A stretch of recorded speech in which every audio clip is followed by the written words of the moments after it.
Uma boa noite a todos. Eu gostaria de agradecer a Deus por essa oportunidade e também agradecer aí a liderança da Central Jovem pelo convite. Nós estamos em meio à campanha de missões estaduais. A campanha de missões estaduais tem como tema Juntos. Então, nessa noite, eu gostaria de falar um pouquinho com vocês sobre missões. O tema dessa noite que eu gostaria de falar com você é Eu amo o meu povo. Eu amo o meu povo.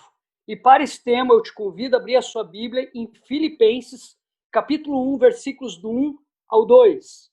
Filipenses, capítulo 1, versículos do 1 ao 2. Assim diz a boa palavra do Senhor. Paulo e Timóteo, servos de Cristo Jesus, a todos os santos em Cristo Jesus que estão em Filipos, com os bispos e diáconos, a vocês, graça e paz da parte de Deus, nosso Pai, e do Senhor Jesus Cristo. Até aqui. Vamos orar? Pai, muito obrigado, Senhor, pela tua boa palavra. Muito obrigado, Senhor, pelos teus bons conselhos.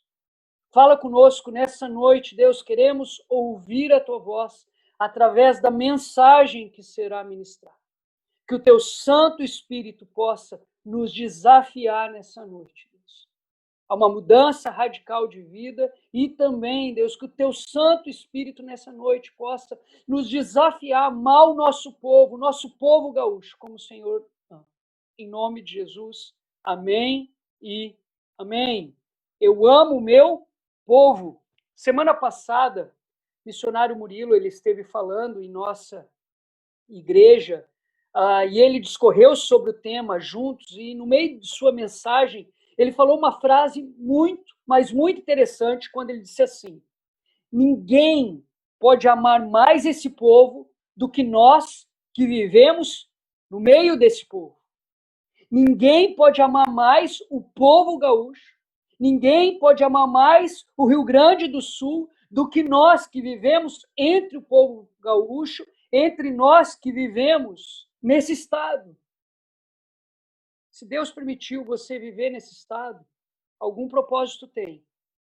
Se Deus permitiu que você nascesse nesse estado, se Deus permitiu que você viesse a morar nesse estado, é porque algum propósito tem e eu sei qual é. O propósito é amar a Deus acima de todas as coisas e amar o povo gaúcho. Voltando aqui para o nosso texto, a carta de Paulo aos Filipenses é muito mais um recado de amor do que uma exposição teológica. Embora Paulo ele venha tratar de assuntos teológicos nessa carta, o escopo principal, a ideia principal foi a sua gratidão a Deus pela vida, pela parceria e pelo apoio dos filipenses em seu ministério. Você vai ver que na carta aos Filipenses, Paulo ele vai tratar, sim, de alguns assuntos teológicos, mas a ideia central da carta, ele vai expor a sua alegria pela vida, pela parceria e apoio dos filipenses em seu ministério. Então, olhando para essa perícope, olhando para esses dois versículos, para esse parágrafo que eu acabei de ler, eu aprendo que o verdadeiro amor só pode ser experimentado quando se existe um agente, um receptor e uma fonte.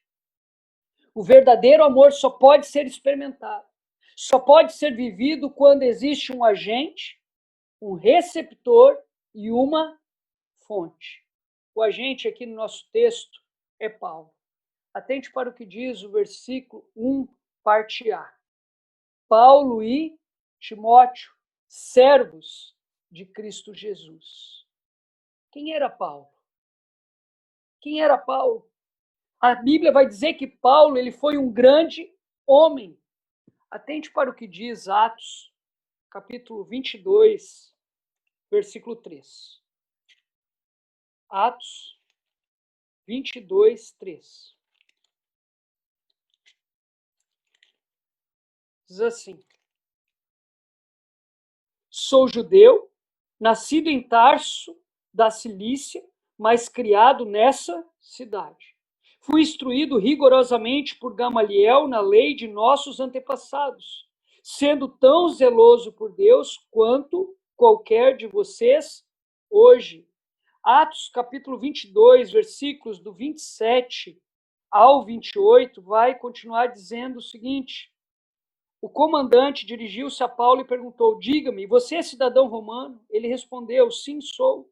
Então o comandante disse: eu precisei pagar um elevado preço por minha cidadania. Respondeu Paulo: eu a tenho por direito de nascimento. Quem era Paulo? Um grande homem. Resumindo aqui, um homem culto, um homem de personalidade carismática. Paulo, ele era extremamente carismático e um homem de liderança forte. Quem era Paulo? Um grande homem.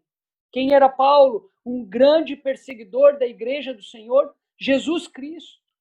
Paulo, ele foi criado em uma corrente extremista da religião judaica. Paulo viu no cristianismo que uma ameaça à religião do seu povo. E quando ele enxergou essa ameaça, Paulo colocou em seu coração o propósito de exterminar com a religião do caminho.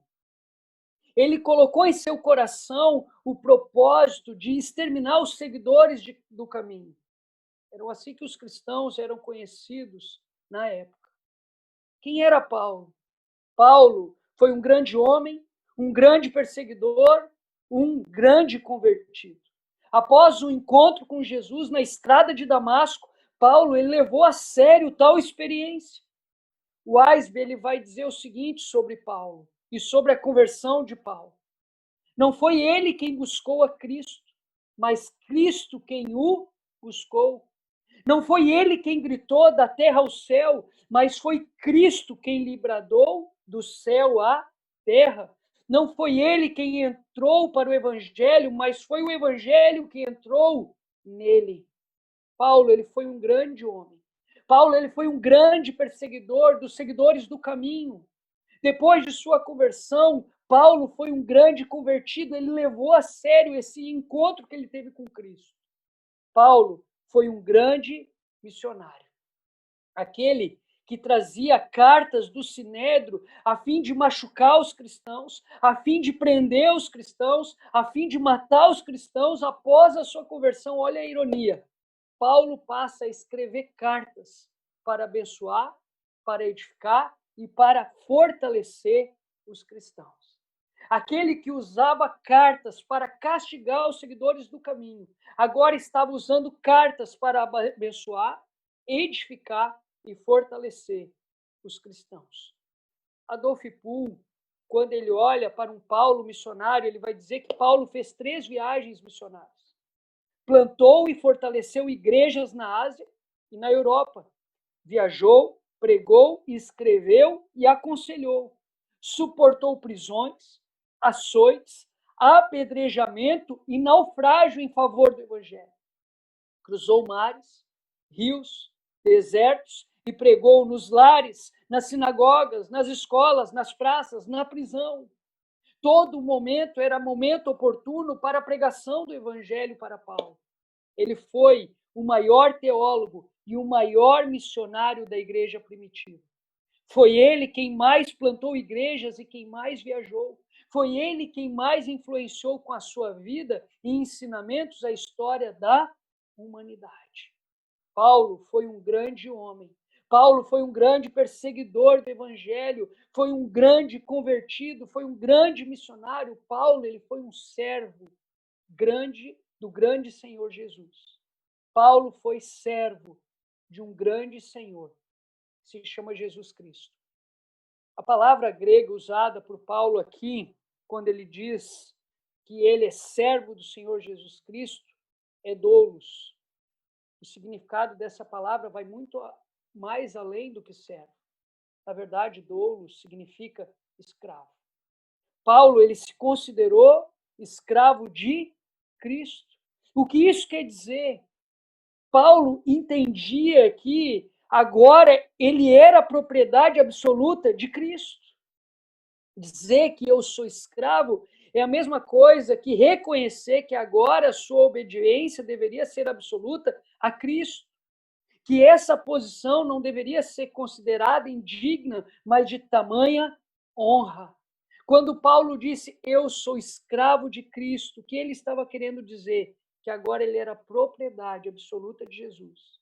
Que agora a sua obediência deveria ser exclusiva a Cristo e que essa posição não deveria ser considerada indigna, mas de tamanha honra.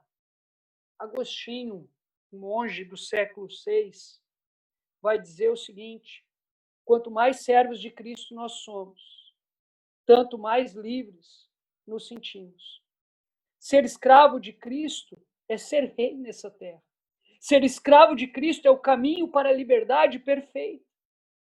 Porque nós somos escravos de Cristo, somos livres da penalidade, da escravidão e da degradação do pecado. Resumindo, antes de Cristo, Paulo ele estava morto em seus pecados. Antes de Cristo, Paulo ele era escravo de Satanás e seus demônios, escravo da cultura local, escravo do seu próprio eu. É isso que ele vai falar lá em Efésios, capítulo 1 e capítulo 2. Porém, em Cristo, Paulo, ele recebeu vida.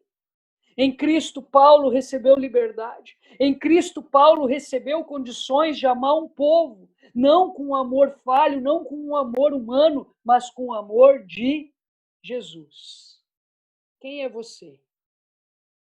Aplicando agora para a minha vida e para a tua vida esse primeiro ponto, quem é você? A Bíblia vai dizer que antes de Cristo você estava morto em seus pecados.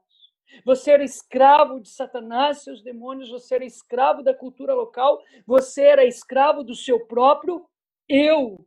Porém, Deus, ele te deu vida, porém, Deus, ele te deu liberdade, porém, Deus, ele te deu condições de amar um povo não com o seu amor, que é um amor humano, um amor falho, mas com o amor de Cristo.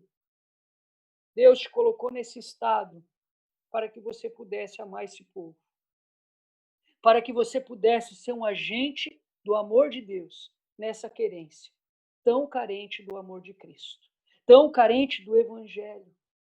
O verdadeiro amor só pode ser experimentado quando se existe um agente, um receptor e uma fonte.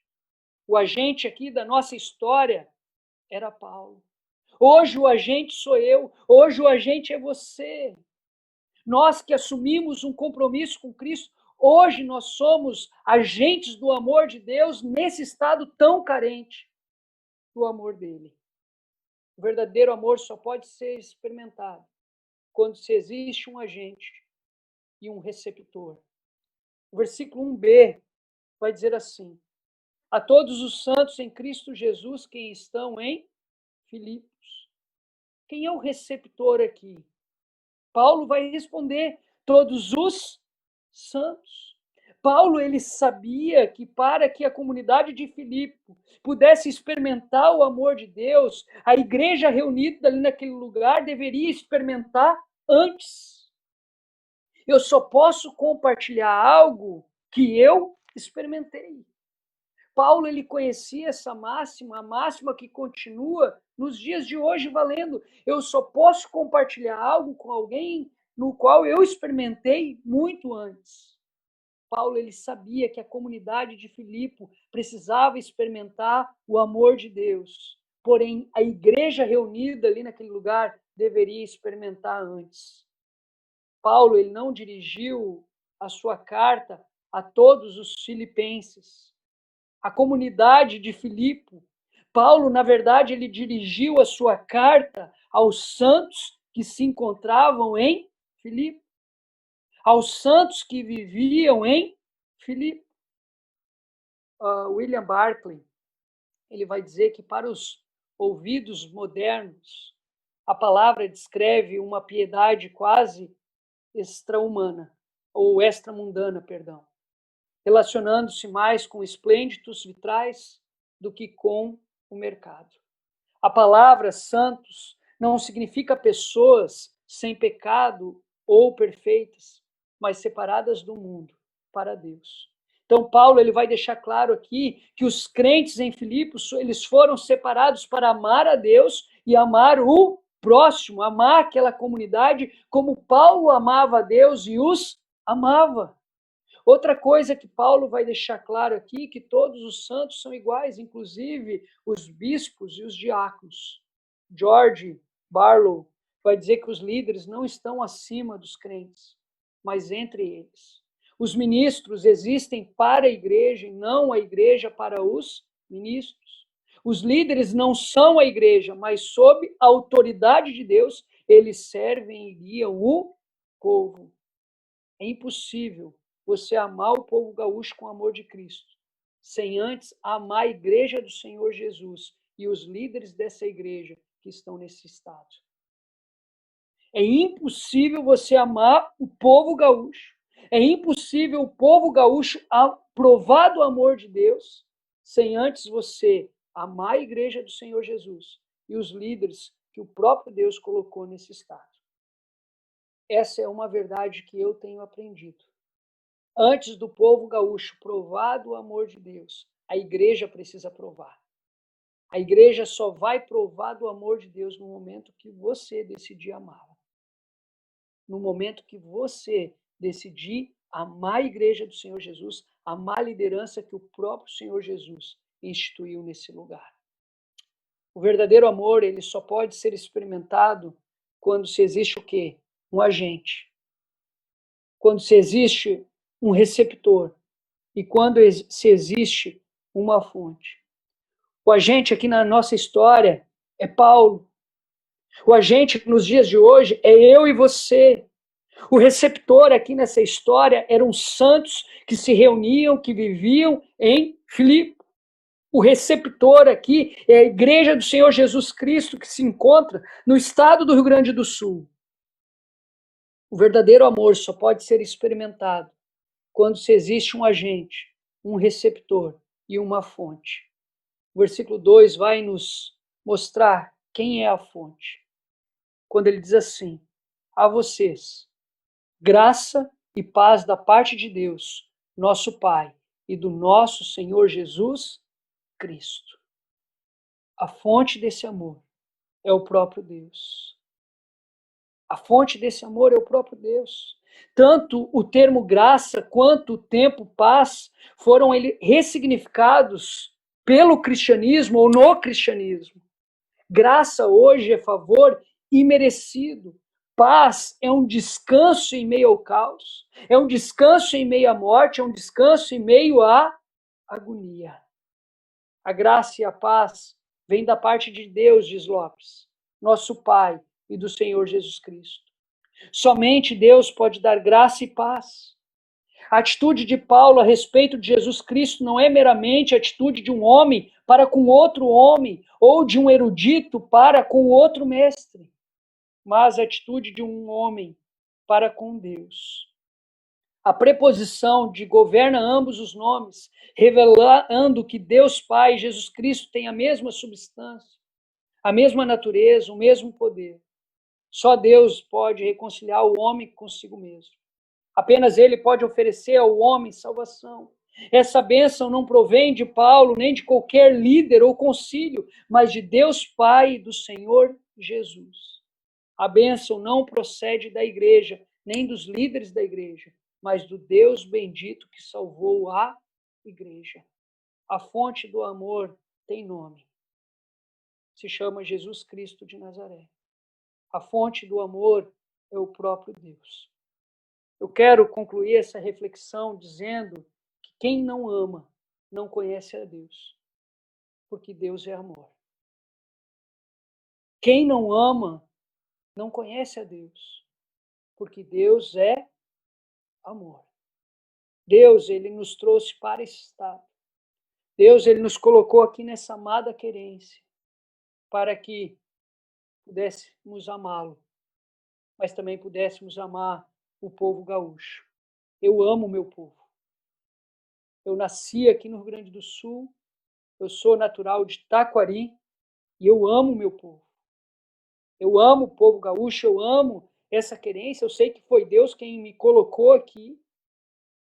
E o verdadeiro amor, ele só pode ser experimentado, ele só pode ser vivido quando se existe o quê? Um agente, um receptor e uma fonte. O agente na nossa história foi Paulo. Hoje o agente desse amor é eu e você. O receptor aqui da nossa história foi os santos da igreja de Filipe, a igreja de Filipe. O receptor desse amor hoje é a igreja do Senhor Jesus nesse estado. Ame a igreja do Senhor Jesus nesse estado. Ame os líderes da igreja, pois foi o próprio Deus que instituiu. E a fonte desse amor é o próprio Deus. A fonte desse amor é o próprio Deus. Você ama o povo gaúcho? Você ama esse povo? Você consegue entender que foi Deus quem colocou você aqui? Foi Deus quem trouxe você até esse lugar, até essa querência, até esse estado? Eu gostaria de orar por você. Eu gostaria de orar por você, que deseja ser um missionário nesse estado tão carente do amor de Deus. Eu quero orar por você, que ainda não conseguiu pregar o evangelho e viver o evangelho nesse estado.